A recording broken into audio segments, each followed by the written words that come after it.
Bismillahirrahmanirrahim. Assalamualaikum warahmatullahi wabarakatuh. Alhamdulillah kita bisa melanjutkan kajian kita lagi. Hadis yang ke-12, hadis Arba'in, hadis yang ke-12.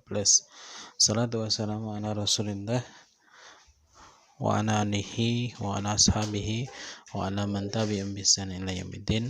Alhamdulillah kita langsung baca hadisnya. An Abi Hurairah radhiyallahu anhu qala Rasulullah sallallahu alaihi wasallam min husnil Islam mar'i tarkuhu ma la ya'nih.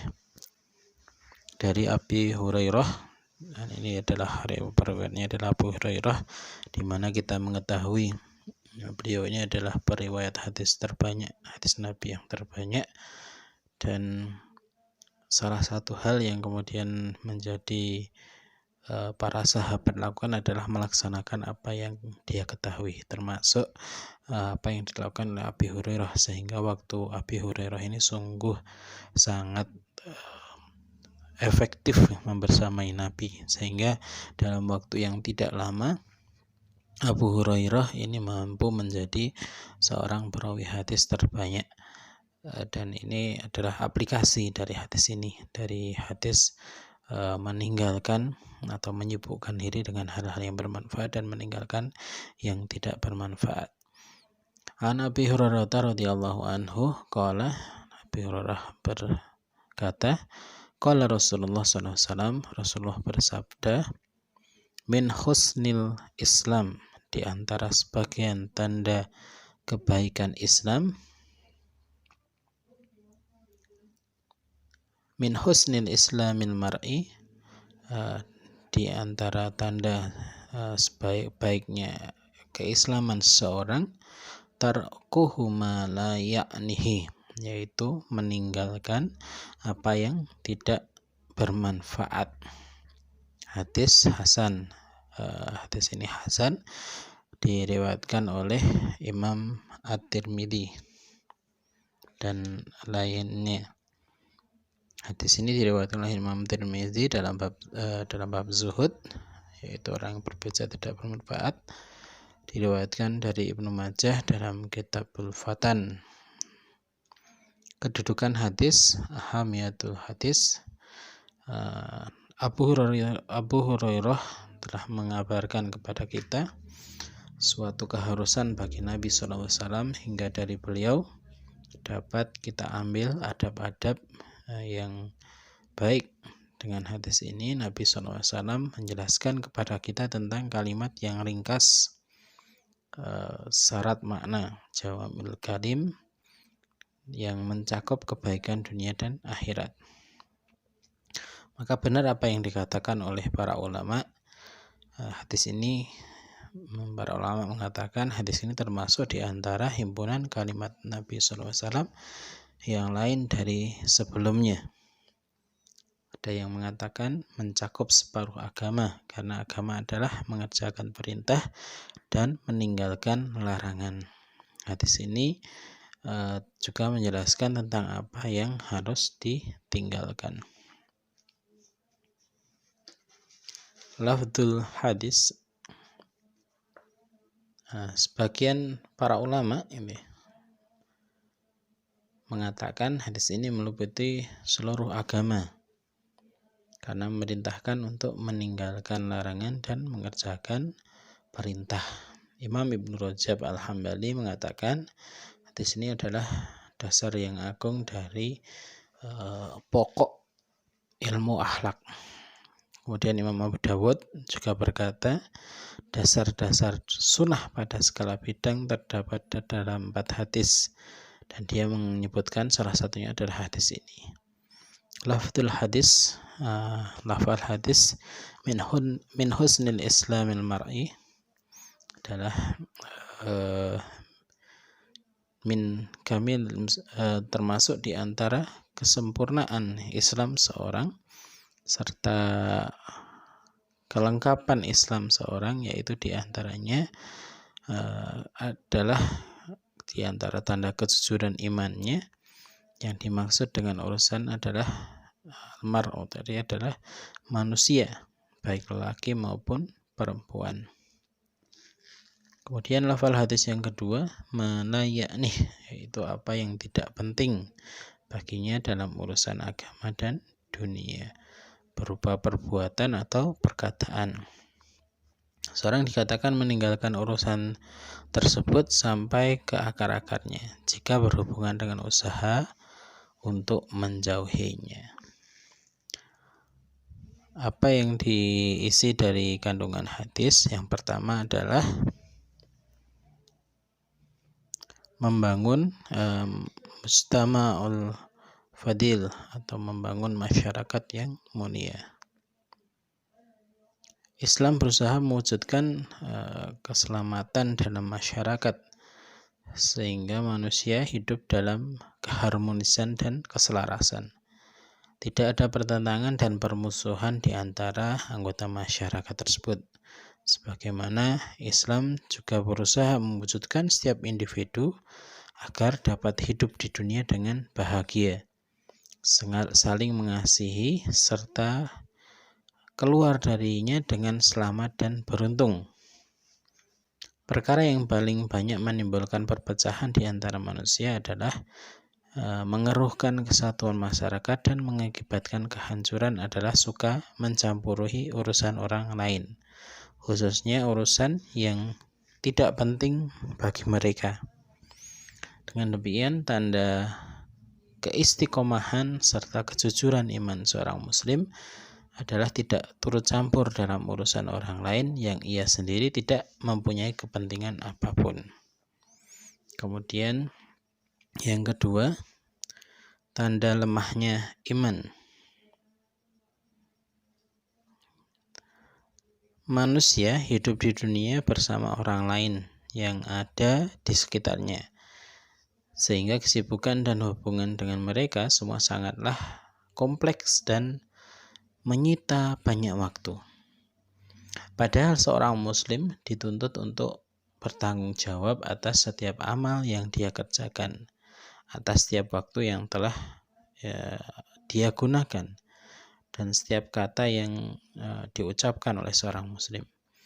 Maka ketika manusia itu disibukkan dengan urusan yang ada di sekitarnya dan turut campur dalam urusan yang tidak bermanfaat baginya, maka hal itu adalah akan membuatnya lalai dari melaksanakan kewajiban-kewajibannya sebagai seorang muslim. Yang demikian itu adalah tanda lemahnya pikiran, tidak kokohnya akhlak seorang yang tertanam dalam dirinya, dan Islamnya hanya sekedar ucapan di bibir dan pemanis mulut saja. Diriwayatkan oleh Imam Tirmizi dari Anas bin Malik radhiyallahu anhu, dia berkata, ada salah seorang dari kalangan sahabat meninggal, kemudian seorang berkata, berbahagialah dengan surga. Namun ternyata Rasulullah kemudian membantahnya atau menjawab dengan, tidaklah kalian tahu bahwa boleh jadi dia berkata dengan sesuatu yang tidak bermanfaat dan bakhil dengan sesuatu yang tidak mengurangi harta kekayaannya. Di sini diriwayatkan oleh Imam Ibnu Hibban dalam sahihnya. Rasulullah SAW bersabda kepada Abu Dzar Al-Ghifari, cukuplah seorang dianggap berbuat dosa ketika dia melakukan keburukan yang tidak diketahui oleh jiwanya dan membebani dirinya apa yang tidak bermanfaat, yaitu melakukan kesalahan di mana jiwanya tidak mengetahui itu sebuah kesalahan, itu dianggap sebuah dosa, kemudian membebani dari hal-hal yang tidak bermanfaat, itu kata Rasulullah, menjadi sebuah dosa. Kemudian yang ketiga adalah meninggalkan dari hal-hal yang tidak bermanfaat. Apabila seorang muslim mengetahui kewajibannya sebagai seorang muslim dan memahami tanggung jawabnya sebagai seorang muslim, maka hal ini sudah cukup menyibukkan dirinya. Dia akan bersegera melaksanakan hal-hal yang bermanfaat baginya, baik itu di dunia maupun di akhirat. dan memalingkan diri dari berlebih-lebihan dan menjauhi perkara-perkara yang tidak penting dan tidak bermanfaat, dan menyibukkan diri dalam perkara-perkara yang bermanfaat baginya. Dengan mengetahui hal yang bermanfaat di dunia ini hanya sedikit dibandingkan dengan sesuatu yang tidak bermanfaat, maka siapa yang mencukupkan diri dengan hal yang bermanfaat, maka seorang ini akan selamat dari keburukan dan dosa, dan ia tidak sibuk kecuali dengan perkara yang membawa keuntungan atau maslahat bagi urusan dunia atau akhiratnya. Hal ini merupakan tanda baiknya keislaman, teguhnya keimanan, serta benarnya ketakwaan, sehingga seorang akan melawan hawa nafsunya dan memperoleh keselamatan di sisi Rabb-Nya. Imam Bukhari dari Abu Hurairah radhiyallahu anhu, dia berkata, Rasulullah SAW bersabda, "Idza ahsana ahadukum islamahu fakulu hasanatin ya'maluha tuktabu lahu bi asyri amsaliha ila sab'umi'atin dhi'fin wa kullu sayyi'ati ya'maluha tuktabu lahu bi misliha."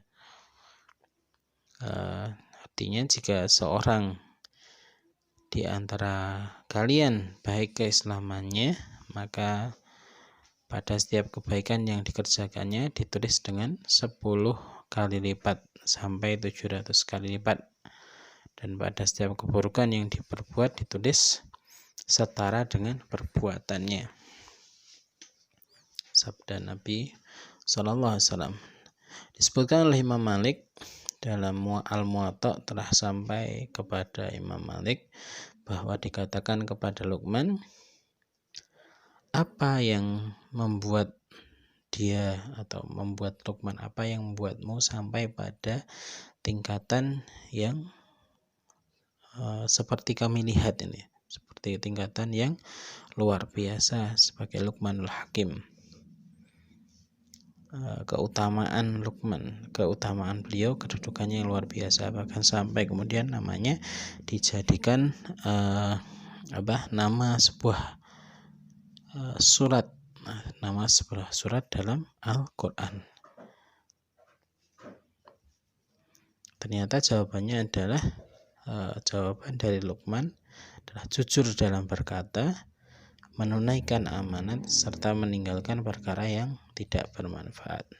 Ini adalah kata Luqman, apa yang kemudian membuatnya mendapatkan kedudukan yang tinggi, sehingga menjadi orang yang mulia, bahkan sampai kemudian namanya dicatat sebagai salah satu nama surat dalam Al-Quran.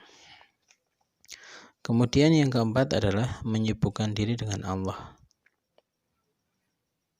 Seorang muslim yang beribadah kepada Allah, seolah-olah dia melihatnya, maka akan hadir dalam hatinya perasaan bahwa dia dekat dengan Allah. Begitulah pula Allah Ta'ala dekat kepadanya, sehingga membuatnya terhindar dari sesuatu yang tidak bermanfaat. Dia juga tidak akan menyibukkan diri dengan sesuatu yang tidak bermanfaat, menunjukkan kejujuran kepada Allah Ta'ala, dan Allah benar-benar hadir bersamanya. Adapun yang sibuk dengan urusan yang tidak bermanfaat, hal itu menunjukkan tidak adanya kehadiran dan kebersamaannya dengan Allah, tidak jujur bersamanya, sehingga amalnya ini menjadi sia-sia dan dia termasuk orang-orang yang binasa. Imam Hasan Al-Basri berkata, di antara tanda berpalingnya hamba dari Allah adalah kesibukannya dalam perkara-perkara yang tidak bermanfaat. Kemudian yang kelima, hikmah yang kelima atau kandungan hadis yang kelima adalah tentang apa yang bermanfaat dan tidak bermanfaat. Perkara yang bermanfaat bagi manusia adalah perkara yang berhubungan dengan kebutuhan hidupnya, yaitu seperti makan, minum, pakaian, tempat tinggal, dan lain sebagainya. Selain itu juga yang berhubungan dengan keselamatannya di dunia dan akhirat.